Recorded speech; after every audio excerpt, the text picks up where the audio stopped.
Pessoal, dando sequência ao nosso procedimento de ensino domiciliar, eu aqui preparando as minhas aulas, vocês assistindo o vídeo, quero lembrar que é uma relação dialógica. Nós temos que, à medida que vocês estiverem, quando você estiver lá assistindo a aula, tiver dificuldade, manda um WhatsApp, vocês têm meu telefone, manda um e-mail, que nós vamos nos completando nesse novo processo, tá certo? E hoje o conteúdo é sobre justiça, tá? É sobre justiça, não é um conteúdo fácil, eu tenho absoluta convicção que ficará seguramente alguma coisa que eu gostaria de ter falado, mas pela brevidade que tem que ser um vídeo, porque senão ele se torna muito cansativo, vai ficar alguma coisa importante, mas que nós vamos nos completando por WhatsApp e etc, tá bom? Então, primeiro, que não é uma aula, é uma reflexão sobre justiça. Pessoal, olha só o que eu ouso dizer sobre justiça. Vamos pegar o juízo de um homem médio, um pensamento simples, porém carregado de valor, tá? O que é justiça? Justiça vem daquilo que é justo. Tá, e o que é ser justo? Gente, é só parar para refletir. Justo é aquilo que não sobra, é aquilo que não falta, é aquilo que dá o encaixe perfeito, é aquilo que é equilibrado, é aquilo que é harmônico. Justo é a justa medida. Não é algo aparentemente fácil nesse sentido? Claro que é. Mas é um assunto extremamente tormentoso ao longo da história, tá certo? E o que acontece? Quando nós vamos trabalhar, tentar fazer um conceito de direito, e aí nós podemos fazer uma busca, a literatura, ela traz desde do Estado grego, lá de Sócrates, Platão e Aristóteles, né? Passa pela Idade Média lá, pelos históricos, passa por São Tomás de Aquino, por Santo Agostinho e por tantos outros, Sêneca, Zenão de Sítio, né? Passa por tantos outros que tentando definir ou conceituar o que seja direito, passa pelos contratualistas como o Hobbes, o Locke, o Rousseau, e também um pouquinho mais aqui pela modernidade, com Kelsen,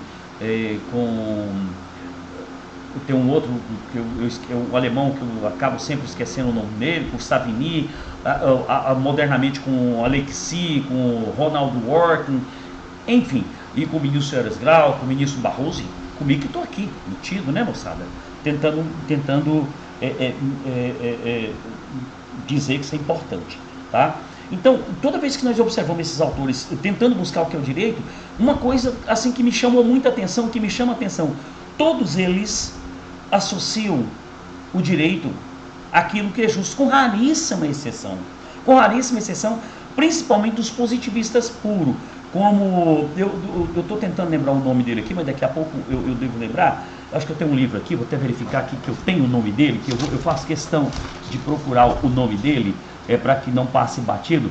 Karl Magnus, que ele, com exceção desse daqui, né, ele e de Kelsen, que eles procuram não ligar o direito à justiça, os demais, todos, fazem uma ligação entre direito e justiça, como se o grande ideal do direito, que é um conjunto de leis que vigoram em determinado espaço, em determinado tempo, positivamente falando, né, essas regras de conduta social, era como se ela tivesse como objetivo maior, a grande finalidade, fazer justiça. É justiça como valor. E falar em valor, o que é valor? Tem o maior e o filósofo brasileiro, que é o Miguel Reale, no seu livro Filosofia do Direito, ele trabalha a teoria dos valores, recomendo a leitura, muito interessante. Ele vai falar que existe hierarquia dos valores, que os valores são necessidades e anseios humanos, né? É aquilo que satisfaz a necessidade de um anseio humano, e que esses valores, eles têm hierarquia, tem valores mais importantes. Isso é muito verdadeiro quando você pega o direito brasileiro. Você olha na Constituição da República Federativa do Brasil, nós vamos ver, nós conseguimos identificar qual é o maior valor do direito brasileiro. É o valor vida, tanto é que não tem pena de morte como caráter geral. né? Então o direito ele trabalha para proteger os valores, né? Então, e lembrando, ele fala que para cada valor existe um desvalor, é a bilateralidade do valor. Se eu falo que a vida é valor, a morte é o desvalor. Se a paz é o valor, a guerra é o desvalor. Se a justiça é o valor, a injustiça é o desvalor. Então, o direito, ele quer proteger os valores. E aí esses autores, esses doutrinadores, esses grandes pensadores, eles colocam basicamente o direito como o grande valor a ser perseguido, a ser conquistado pelo direito, é fazer justiça, olha a palavra, o quanto possível. É muito difícil fazer justiça na sua plenitude. É muito difícil quando você vai fazer uma justiça corretiva, nós voltarmos àquilo que era antes e dar a cada um efetivamente o que é de cada um. É muito difícil. É uma tarefa dos deuses. Agora, moçada, eu comecei esse slide aqui justamente fazendo essa pergunta: o que é justiça? É justamente fazendo essa pergunta. E aqui eu trouxe a imagem de duas deusas que simbolizam a justiça. As duas em comum têm a espada e a balança nas mãos. A diferença entre uma deusa e a outra é apenas sobre as vendas. Uma está com os olhos vendados e a outra não. O que acontece? Agora eu vou trazer aqui um conceito de justiça com mais embasamento científico, que é do jurisconsulto romano Ulpiano. Ele falava o seguinte, que justiça, olha só que coisa forte, justiça é a constante, ou seja, aquilo que é uniforme o tempo inteiro, aquilo que é linear o tempo inteiro. Justiça é a constante e firme, vem de força, vontade de dar a cada um o que é seu, vontade de dar a cada um o que é seu. Está dizendo que nós, seres humanos, temos que nos esforçar o tempo inteiro, de forma constante, de forma firme, para fazer justiça no caso concreto. Olha que coisa maravilhosa como ponto de reflexão. E aqui, essas duas deusas, elas carregam toda essa simbologia. Você percebe que a justiça, ela simboliza o equilíbrio, que é o que está na balança, a ponderação, a igualdade das decisões aplicadas pela lei. A igualdade no sentido de fazer justiça em toda e qualquer decisão, não de julgar os fatos diferentes da mesma forma, mas no sentido de todos eles tentar fazer justiça o quanto possível. E isso é a simbologia da balança. E a da espada é essa firmeza que é demonstrada. Porque aqui, como é um conceito, essa simbologia, ela carrega justamente essa conexão entre direito e justiça, justamente a espada, ela simboliza a firmeza que você não pode abrir mão de ser justo. É uma luta constante de cada um, de cada indivíduo, de cada sociedade. Então, pessoal, essa espada, ela simboliza isso. E essa deusa, a deusa da justiça com os olhos vendados, ela diz que tem um propósito da imparcialidade. Ou seja, para mim fazer justiça, eu não tenho que levar em consideração outras coisas a não ser avaliar e o ideal de justiça enquanto valor. Eu fazer a justiça independente de quem quer que seja, independente de que eu esteja julgando o rei ou o súdito, independente de que eu esteja julgando, independente de cor, de religião, de raça, de credo, de opção sexual. Ou seja, e aqui traz também o princípio da isonomia, de que todos são iguais perante a lei. Por isso que as leis humanas, quando ela é trazida na forma do Estado, que é chamado governo das leis, ela é justamente essa a intenção, de que as leis, ela deve ser aplicada, ela vale igualmente para todos, independente da sua condição social. Aí tem uma expressão muito singular que a gente olha, o pau que bate em Chico é o mesmo que bate em Francisco. Já viram essa expressão? Significa, a lei é igual para todo mundo. Tá certo, pessoal? E essa deusa que traz os olhos abertos e sem venda, ela pode ser interpretada como uma necessidade na hora de fazer justiça, além de observar tudo aquilo que a justiça não deve observar, que é a venda, né? Ela tem que ficar de olhos bem abertos e trazer para o julgamento e fazer justiça em todos os ângulos possíveis que se possa imaginar. Só assim teremos uma justiça abundante, uma justiça plena, quase que impossível aos olhos humanos. Eu disse quase, mas não é impossível, porque a luta é ser justo o quanto possível. Tá certo, pessoal? E aí, Tomás de Aquino, quando ele está definindo sobre o que é direito, ele fala o seguinte, que o direito é o mandamento da boa razão, que ele é colocado pelo príncipe, que naquela época era um estado monárquico, era regido pelo príncipe, pelo rei, né? Que é o mandamento da boa razão. E o Tomás de Aquino, justamente ele questionava isso, como ele era um defensor do direito natural, não que ele negava o direito positivo, muito pelo contrário, é a chamada, os seguidores, os defensores da escola do direito natural, eles admitiam os dois direitos, o direito natural e o direito positivo. A única coisa que eles colocavam, essa lei anterior, que serve de base, que serve de fundamento para as leis humanas, ele colocava ela num padrão superior, é a corrente dualista do direito. Então ele falava que o rei deveria sim fazer as leis, mas fazer as leis boas porque ele sabia o que era bom para o povo, né? E ele dizia o seguinte, que essas leis formuladas pelo ser humano, como ser humano, e que a vontade tem que ser firme, constante, de dar a cada um que era seu, o ser humano ele jamais será inconstante. Ele jamais será constante, ele jamais será uniforme, ele apresenta altos e baixos pela sua simples condição de ser humano. Então ele falava que, então, por via de regra, às vezes a lei do príncipe não era tão justa, e toda vez que a lei do príncipe, que é o direito positivo, que são as leis humanas, que é o direito imposto, se ele causasse uma injustiça ou contrariasse uma lei divina, que no caso, como ele era da Igreja Católica, contrariasse os 10 mandamentos ou os mandamentos divinos, deveria ser desobedecida. Então, pessoal, ele falava que tinha um direito substancial, uma justiça substancial anterior à própria justiça do homem. Então, essa é a grande diferença dos defensores do direito, da justiça ligada ao direito natural, ao direito positivo, que nós vamos falar na última lâmina com um pouquinho de mais ênfase. Então, pessoal, isso aqui são as considerações a respeito da nossa primeira lâmina. Vamos passar agora, nós vamos falar agora, pessoal, sobre uma coisa, vamos falar sobre critérios para se fazer justiça. A pergunta é, será que é possível fazer justiça? Será que existe critérios científicos para se fazer justiça? Será que existem elementos objetivos para se fazer justiça? Nós temos sim, está aqui, critérios para se fazer justiça, critérios formais e critérios materiais. Então, formal, nós temos igualdade e proporcionalidade. Vamos desvendar os dois, se possível? Igualdade. A primeira dimensão que nos vem em fazer justiça é: eu serei justo se eu estiver tratando a todas as pessoas de forma igual. Está certo ou é um equívoco? Está certo, né? Está certo, mas não está completo, não tem a sua plenitude. Como é que eu serei justo tratando as pessoas desigual de forma igual?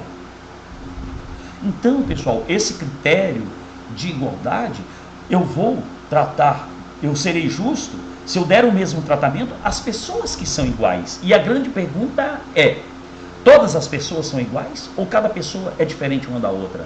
Cada pessoa é diferente uma da outra. Mas procura combinar isso com esse critério aqui, ó, com necessidade. Primeiro, eu como ser humano, eu tenho uma necessidade básica que é igual para todo ser humano. Eu sou um ser biológico. Logo, eu preciso de alimento. Então direito de alimento, todos têm que ter. Aqui é muito ligado à necessidade, esse critério aqui, pessoal, olha aqui embaixo, aqui, ó, justiça social, que ou seja, todos têm direito a uma saúde, habitação, têm direito ao lazer, obras de infraestrutura, bom serviço prestado pelos nossos governantes. Aqui, esse serviço aqui tem que ser igualitário para todos.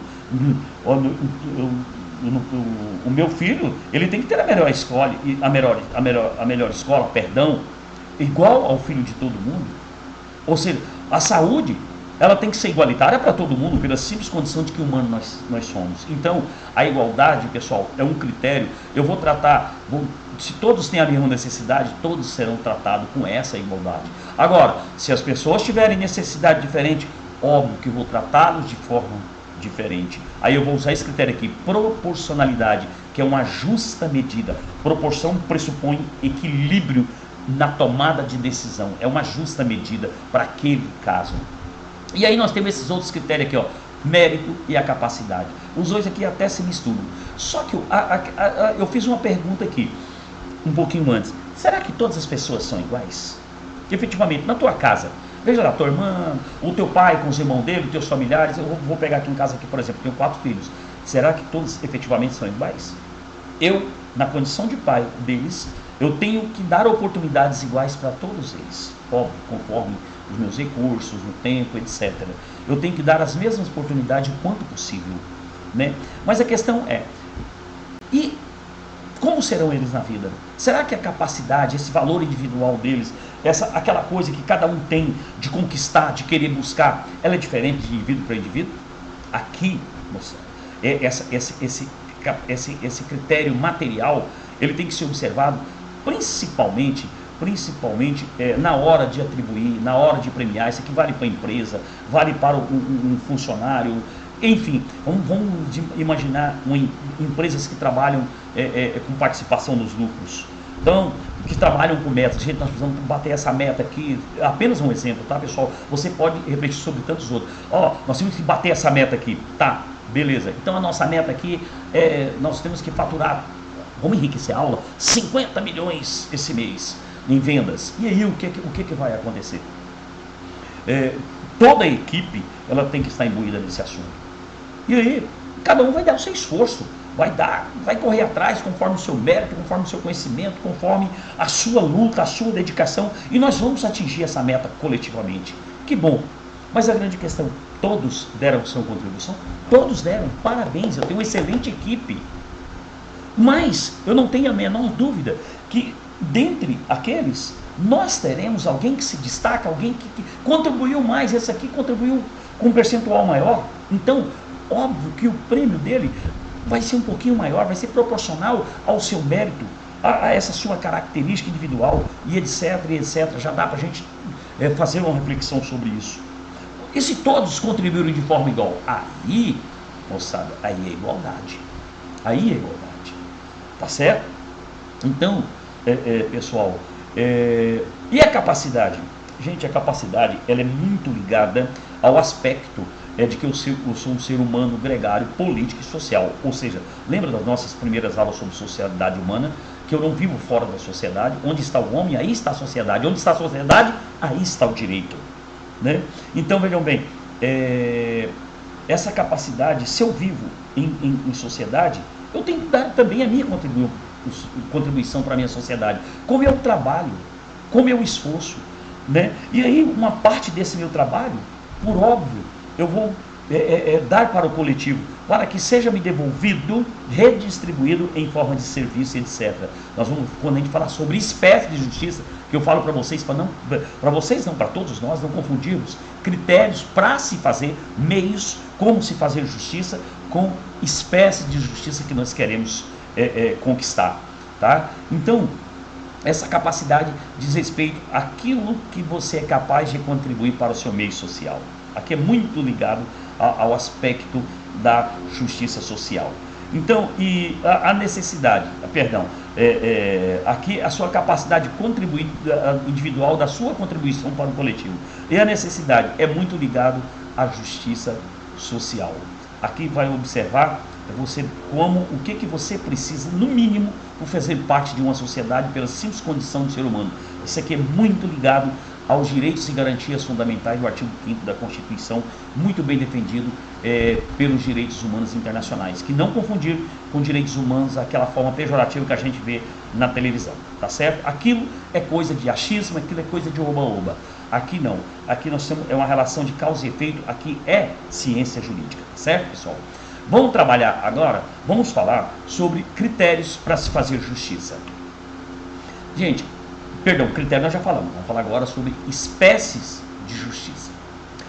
Aqui, pessoal, nós temos essa parte aqui do slide, acompanhe na seta, justiça geral, distribuída em contributiva e distributiva.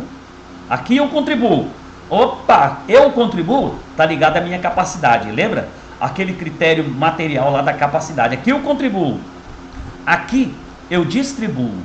Aqui eu distribuo. Aqui é muito ligado à necessidade social. A necessidade social, quem distribui é o Estado, através da prestação de serviços de obra, de infraestrutura, etc, etc, etc.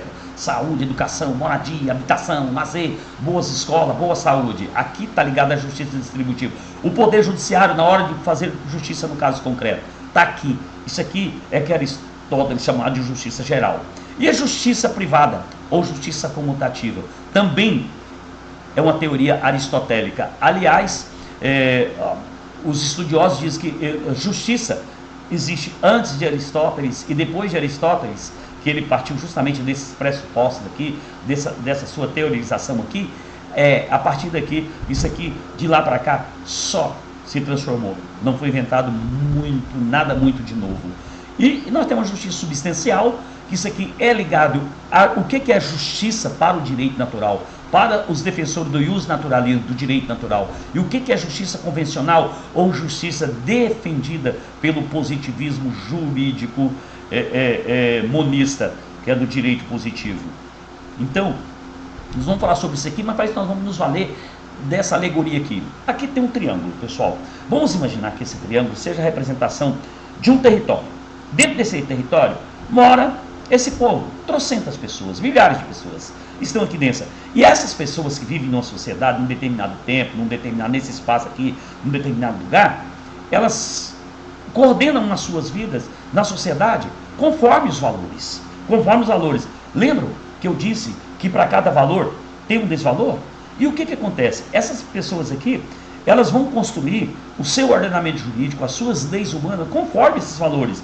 Criam leis para dotar a sua força com aquele poder do Estado de coagir, de cobrar da heteronomia, ou seja, isso aqui você é obrigado a cumprir, que é aquela força simbolizada na espada da justiça.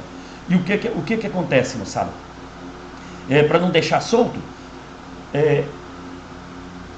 nós entregamos o poder de administrar essa justiça a um elemento chamado Estado. E aqui, moçada, vocês vão estudar isso aqui em Teoria Geral do Estado. Vou naturalmente falar um conceito extremamente rápido aqui para a gente entender. O que é? O Estado ele tem três elementos, que é território, um povo que vive aqui dentro, e ele cria uma estrutura de poder. Leia-se, estrutura de poder, governo. Modernamente, todo poder emana do povo, que o triparte, Montesquieu para cá, em executivo, legislativo e judiciário. Aqui, moçada, nós vamos enxergar todas as possibilidades da tentativa de fazer justiça dentro da sociedade, quer de pessoa para pessoa, de homem para homem. Aqui, pessoal, é a chamada justiça comutativa ou justiça privada de Aristóteles. O que ele significa? Como nós falamos, aquela primeira, será que fazer justiça é só poder judiciário? Não. Eu, nas minhas relações, nas minhas convivências sociais, eu não posso dar prejuízo a ninguém. Pelo simples fato de que eu não posso viver fora da sociedade, a não ser naquelas particularidades elencadas por São Tomás de Aquino, que, ou seja, no caso de um infortúnio, de um acidente, ou por alta espiritualidade, ou porque eu seja um louco, de resto eu não tenho como viver fora da sociedade. Se é na sociedade que eu me basto, que é na sociedade que eu me completo, através de um sistema de cooperação principalmente, eu não posso dar prejuízo a ninguém. Nemine laedere. Pelo simples fato de viver em sociedade, eu não posso causar prejuízo ao meu próximo, ao meu irmão, ao meu semelhante. Amém, pessoal? Nossa, em nome de Jesus. Ficou bacana isso aqui. Então, pessoal, eu vou fazer, isso aqui é chamada justiça comutativa. Na hora de fazer um negócio, não dê prejuízo, não passe a perna, não seja esperto, seja equilibrado. Negócio equilibrado, justo preço pela coisa justa. Tá certo, pessoal? Já deu para compreender. E lembra a questão comutativa, a justiça contributiva, que é outra justiça geral. Ora, se eu vivo aqui em sociedade, estamos aqui em sociedade, eu tenho que contribuir para o meio social, eu vou contribuir aqui para o Estado. Aqui para o Estado. E olha que eu estou falando juridicamente, porque aqui você pode contribuir para a coletividade fazendo caridade. Lembram? Tá? Aqui já é outro tipo de justiça, que não nos interessa juridicamente falando. Então, vejam bem, eu contribuo para o Estado, isso aqui principalmente através dos impostos.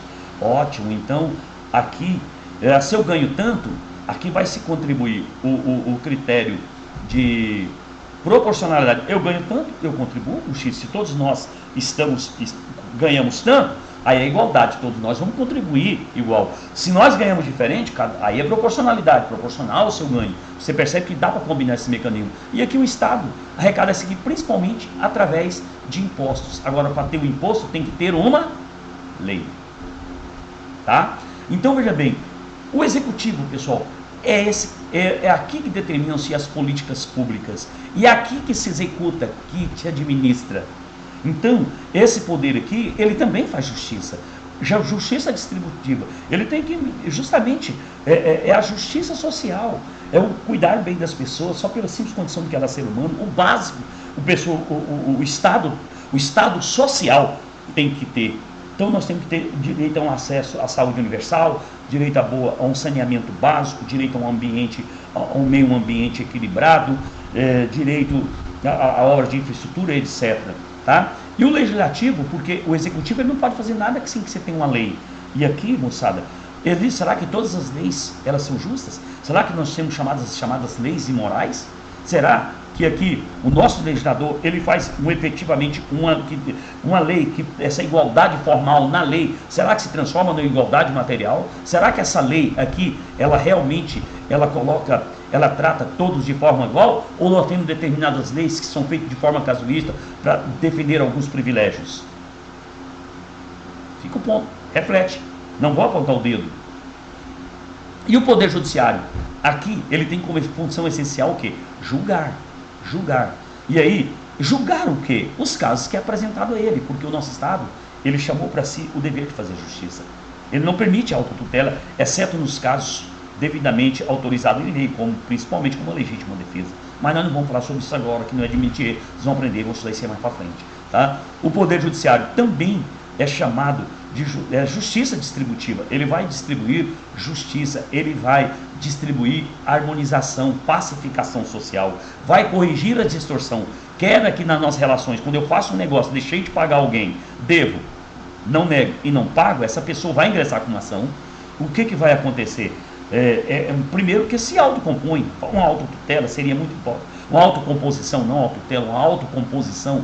Então, pessoal, seria as pessoas negociar ou até perdoar a dívida, mas se isso não acontecer, eles vão parar no Poder Judiciário. E aqui ele vai fazer essa justiça corretiva, harmonizadora, pacificadora. E eu, quando eu contribuo para o Estado? Se o Estado, de repente, começar a me explorar, lembram das grandes revoluções do Brasil Império? Lá quando cada vez mais se começava a cobrar imposto, será que o Estado, toda vez que ele gasta mal, aplica mal o dinheiro, ele vem aqui no nosso bolso criando novos impostos? Será que o Poder Judiciário não poderia intervir nisso daqui? Ou será que o Poder Legislativo, ele não poderia fazer isso aqui? Porque esse cara que faz isso aqui através de uma lei, poderia. Basta que se nós tivéssemos um judiciário extremamente vendado para poder fazer justiça no caso concreto. Ou com os olhos bem abertos. Ficar atento para, não, peraí, mais impostos por quê? Está gastando mal? Corrija esses gastos. Poderia. Será que faz? Então, justiça distributiva. E quando o Estado nos presta um serviço, gasta, a obra é superfaturada, está aqui, o Poder Judiciário ele vai corrigir essa distorção. Que aqui conhecemos justiça corretiva, harmonizadora ou pacificadora. Por fim, moçada, justiça substancial e justiça convencional. O que é justiça para os extremamente positivistas? Aquele Cal, não me lembro lá o nome dele, que ele é extremamente positivo. Para ele, justiça convencional, para ele ser justo, é você aplicar exatamente aquilo que está na lei. Simples assim. Não importa se a lei for ruim, ser justo é aplicar o que está lá, porque ele é fruto de uma determinação daquele povo em determinado território. Ou seja, moçada, e numa democracia representativa, quando esse cara que ocupa esse poder, esse nosso político ocupa esse poder, ele faz uma lei injusta, será que ele é meu representante? Não, ele não é meu representante. Em tese não, eu posso até ter votado nele, mas ele está representando a vontade dele, a vontade de um grupo. Ele esqueceu para que ele foi eleito. Então, justiça convencional, não importa, está na lei, é justo. Isso é a justiça convencional. Aqui que entra a justiça substancial.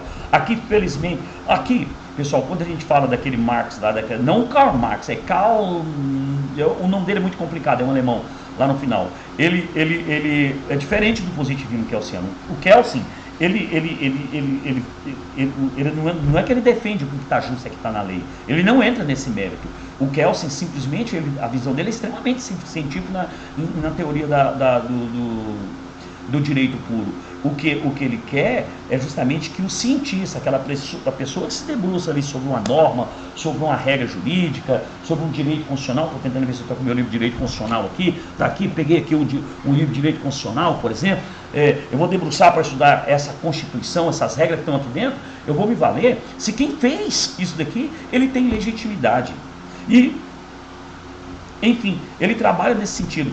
Ele está falando que para você estudar, você tem que desprezar todos os valores sociológicos, morais, éticos. Você tem que ver se quem fez isso ali tem a competência. Não é porque fez uma lei que eu devo obedecê-la cegamente. Não tem problema. Quem fez a lei foi quem? Foi fulano? Tem competência? Mas óbvio, eu não vou entrar nesse mérito aqui, até porque em aulas vamos tratar isso com mais detalhes, e principalmente em teoria geral do Estado.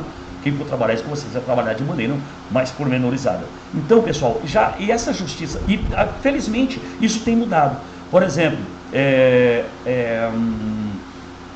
estou tentando lembrar o nome dele, ele se baseia muito em Ronald Dworkin. Alexis, hoje é uma corrente muito da moralização do direito. O que eles têm pregado? Justamente que o direito, ele tem que se observar, as regras feitas pelo ser humano, ela deixa de ter validade, ela deixa de ter uma validade jurídica se ela for imoral. É quase um convite a não cumprir uma lei que é imoral, uma lei que é extremamente injusta. Seria uma rebelião em tese social contra a ordem jurídica, né? E na verdade não é só esse o recado dele, Ronald Dworkin, é que que o Poder Judiciário, quando vai aplicar a lei, ele tem que observar a sua finalidade social e os valores supremos de uma coletividade que ele quer defender. Então, a gente traz muita para essa corrente aqui. E essa justiça convencional seria aquela justiça plena, da plenitude trazida pelo direito natural, que é a justiça substancial. Então, aqui eu tenho absoluta convicção que vocês assistiram aquele vídeo que eu recomendei para vocês sobre a obra Antígona, né? E aqui tem aquela passagem lá de um morto, de um egípcio, quando ele para entrar no tribunal de Osíris, que ele tinha que recitar a oração dos mortos. E aqui, para finalizar, o que nós temos que entender? Foi aquilo que São Tomás de Aquino falou. O ser humano, justiça é a firme e constante vontade de dar a cada um aquilo que é seu. O ser humano, como ele oscila, em determinado ele vai ser injusto. Ele não vai conseguir fazer justiça plena. E para ele fazer justiça plena, na verdade, ele teria que se valer, efetivamente, de uma justiça superior, de uma justiça muito bem mais fundamentada. E aqui, deixa para finalizar, o Sermão da Montanha, que ele fala aqui, ó: não entrareis no reino do céu, se a vossa justiça não for mais. Percebe que nós temos que buscar fazer justiça o quanto possível, não for mais abundante do que a dos escribas e dos fariseus. Então, pergunto, ser justo é só aplicar a lei, ou é ser justo é dar a cada um aquilo que é seu, reconhecendo a situação que ele está naquele momento, o porquê que ele cometeu, esse deslize na sua condição de ser humano. Fica aí a reflexão para vocês, para nós concluirmos aquele nosso trabalho sobre o caso dos exploradores de caverna e cumprir o nosso cronograma, que fazia parte falar sobre justiça, refletir sobre justiça. Moçada, fiquem bem e que prazer mais uma vez falar com vocês, tá bom? Abraço, moçada.